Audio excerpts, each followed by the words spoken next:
If life is suffering, why live at all? Buddhism's practical answer. Redefining the problem. Suffering isn't a life sentence. If you've ever felt exhausted and quietly asked yourself, if life is this hard, what's the point of it all? You are not alone. This question doesn't come from weakness. It comes from honesty. It's the voice of a soul that has finally stopped pretending everything is fine. A soul that has become brave enough to search for something real. The first thing we need to gently untangle is a big misunderstanding. Many people hear that Buddhism teaches life is suffering, and they think it means life is only pain, that life is all bad, that perhaps we should be sad and hopeless all the time. But this is not what the Buddha meant at all. Think of the Buddha not as a pessimistic philosopher, but as a kind, compassionate doctor. When a doctor says, "You have a fever," their goal is never to make you feel worse. Their goal is to help you see what's really happening, so you can start to heal. The Buddha's teaching is exactly like this. A careful, honest diagnosis, not a life sentence. In the Buddha's language, the word is dukkha. It means much more than just physical pain. Dukkha points to 3 layers of discomfort that quietly follow us through life. The first is the most visible. The pain of sickness, the pain of loss, the pain of failure. These are things we can all easily recognize. The second layer is more subtle.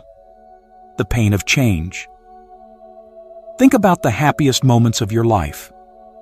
Maybe a beautiful vacation, the excitement of a new relationship, the joy of reaching a long-awaited goal. Why don't those feelings last? The happiness of buying a new phone fades. The passion in a relationship evolves. The fact that all good things must eventually change. That is also a kind of pain. The happiness was real, but our habit of clinging to it, our silent wish that it could stay forever, quietly creates a background of unease, like a low, steady hum of anxiety that never fully goes away. And then, there is the deepest layer, the quiet dissatisfaction that lingers, even when everything seems okay. You might have a stable job, a loving family, good health, and still feel that something is missing, as if life is almost right, but not quite. It's like sitting on a chair that's just a little uneven. It's not broken. You won't fall, but you can never fully relax. That subtle, restless wobble, that is the deepest meaning of dukkha. So when the Buddha said, "Life is suffering," he wasn't criticizing life, and he wasn't spreading sadness. He was simply describing life as it really is, a life that naturally wobbles because everything is always changing. But this is where many people misunderstand. They hear this truth and think, then maybe I should just give up. If life is always wobbling, what's the point of trying? This is the turning point where Buddhism shines. Buddhism is not about giving up. It is the opposite. It's about living with courage and wisdom in the middle of the wobble. Let's imagine a sailor. A hopeless sailor sees a storm coming and says, "There's nothing I can do." He lets go of the wheel, gives up, and allows the storm to destroy his boat. This is passive surrender. But a wise sailor, he also sees the storm coming. His first step is simple but powerful. He accepts the truth. There is a storm. He doesn't waste his energy getting angry at the sky. He doesn't fall into despair. Because he accepts the storm, he can now act. He adjusts his sails. He holds the wheel with steady hands. And he uses his understanding to navigate through the storm rather than be broken by it. Accepting that life has a natural wobble. This is the act of the wise sailor. It is not weakness. It is strength. It is the quiet courage to look at life honestly, not to drown in it, but to learn how to sail through it. It is about breathing deeply and finally choosing to stop fighting reality, and instead learning to move with it, skillfully, gently, bravely. Because only when we stop turning away from the truth can we begin to see the map clearly and slowly find our way. Finding the root cause. Why do we suffer? So, if we can gently accept that life has this natural wobble, this quiet undercurrent of dissatisfaction, the next question naturally arises. Why? Where does this wobble come from? Is life simply designed this way? Is it just bad luck? Or is there something deeper happening? This is where the Buddha's teaching becomes quietly revolutionary and incredibly empowering. He pointed us away from blaming the outside world. The root cause of our suffering is not hidden in our boss, our partner, our government, or in some cruel fate. The root is much closer. It lives inside our own minds. The Buddha said that deep within all of us is a powerful thirst. In his language, the word is tanha, craving, clinging, a restless hunger for life to be different than it is. We crave pleasant experiences. We desperately avoid unpleasant ones. And when things are finally good, we cling to them, begging them to never change. But this thirst is like drinking salt water. We take big gulps, believing this time we will finally be satisfied, only to find ourselves even thirstier. We chase after money, status, praise, and relationships thinking, if I can just have this, I will finally be happy. And sometimes we do get what we want. For a brief moment, it feels like the thirst is gone. But soon enough, it quietly returns, stronger, louder, more demanding. This endless cycle of craving and temporary relief is what keeps us restless. But how exactly does this craving take hold of us? It works through something very specific. We cling to a false idea of who we are. Imagine you spend your whole life building a beautiful sandcastle right by the sea. This sandcastle is what you call me. It's your body, your success, your failures, your beliefs, your reputation, your memories. Deep down, you know the ocean is always there, and the waves will one day come. You know this sandcastle is temporary, but you live as if it's a solid stone fortress that must be protected at all costs. This is where the real suffering begins. When someone walks by and casually says, "Your castle is a little small," it hurts, as if they've attacked you personally. When a small wave comes and washes away a corner, you panic. That's the fear of aging, the shock of losing something you love. And all the while, you carry this quiet, constant fear of the big wave, the wave of sickness, separation, or death that you know will eventually come. The waves themselves are not the problem. The ocean simply does what oceans do. The pain comes from our hopeless clinging to the sandcastle, from the way we beg it to last forever, when it was always meant to return to the sea. When our precious sandcastle is threatened, 3 toxic fires light up inside us.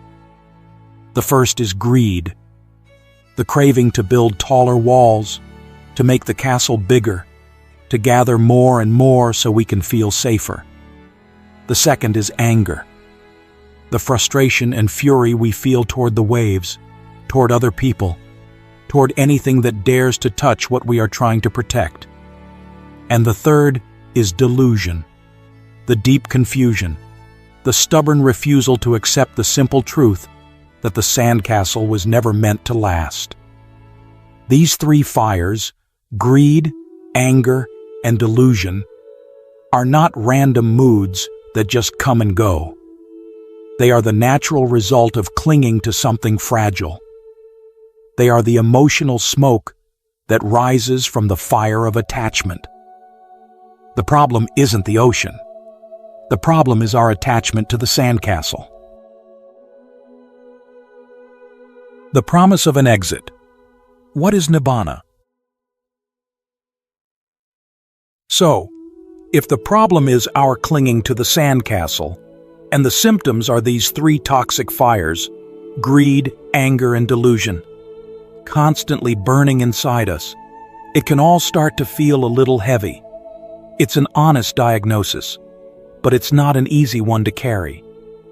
And this is exactly where the Buddha offered the most beautiful and life-changing promise. This is the turning point. After carefully describing the problem and its cause, he shared the most essential truth. There is an end to this. The fires do not have to burn forever. Freedom is possible. This is the deepest hope that Buddhism offers. It does not simply point out what's wrong. It gently assures us that there is a path out of suffering. The Buddha didn't just leave us with the discomfort of seeing the fire. He showed us how to put it out. So, what is this freedom? What is this peaceful state? The word is Nibbana, or nirvana, as it is often known. But just like the word suffering, the word nirvana is often misunderstood. Many people imagine nirvana as a kind of faraway heaven, a magical place we might reach after death. But that's not what the Buddha was pointing to. The word Nibbana simply means to extinguish, like blowing out the flame of a candle. So what is being blown out? It is the three fires: greed, anger, and delusion. Imagine your mind as a room. And for most of your life, the fires of craving, frustration, and confusion have been burning inside this room. The heat is exhausting. The smoke is blinding. You are constantly running in circles, trying to manage the flames, putting out small fires while new ones keep appearing. You live in this constant state of tension, without even realizing how tired you've become. Nibbana is what happens when the fires go out. What's left is not a cold, empty space. What's left is the room itself, finally revealed. It's peaceful, it's cool, it's spacious, and it's clear. For the first time, you can really see. The noise has settled.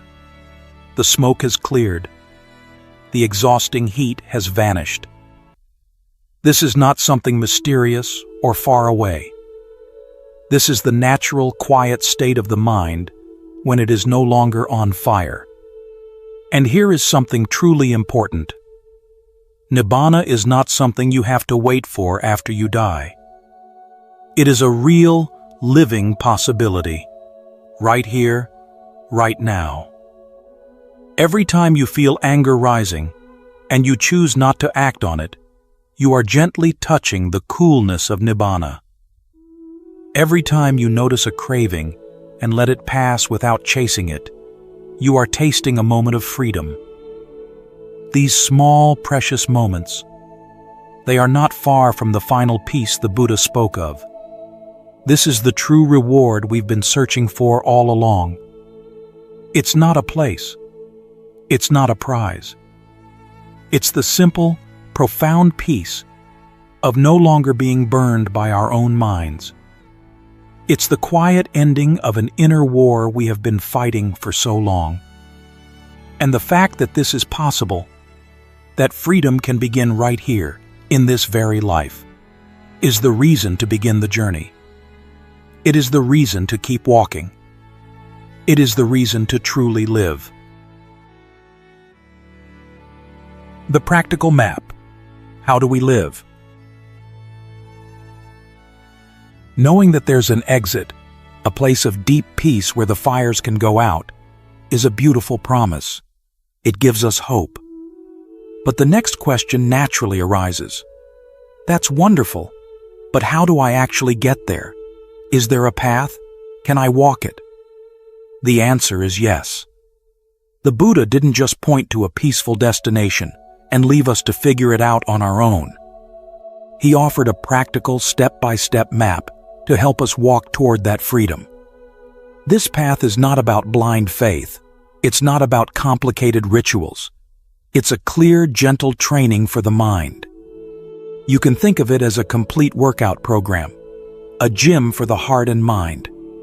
This program is called the Eightfold Path. We don't need to get lost in all 8 steps right now. For now, it's helpful to understand it as a training with 3 simple parts. The first part is about living ethically. This is the solid ground we need to stand on. It's beautifully simple.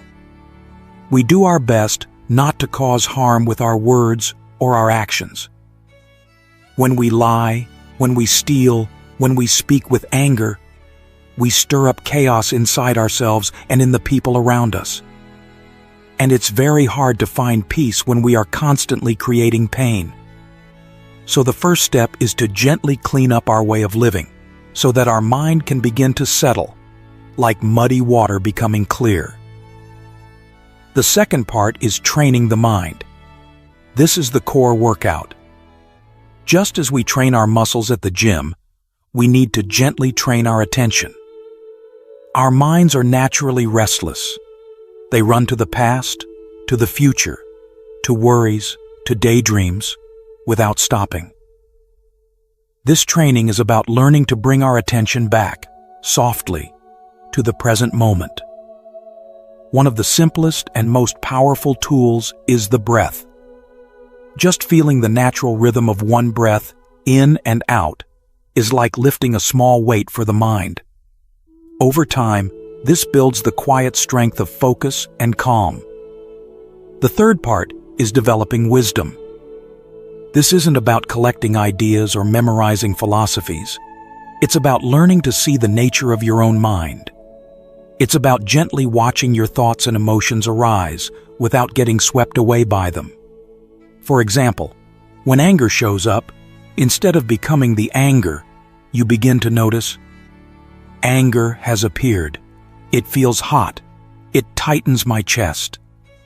The moment you can observe the anger, instead of being consumed by it, you are already a little freer.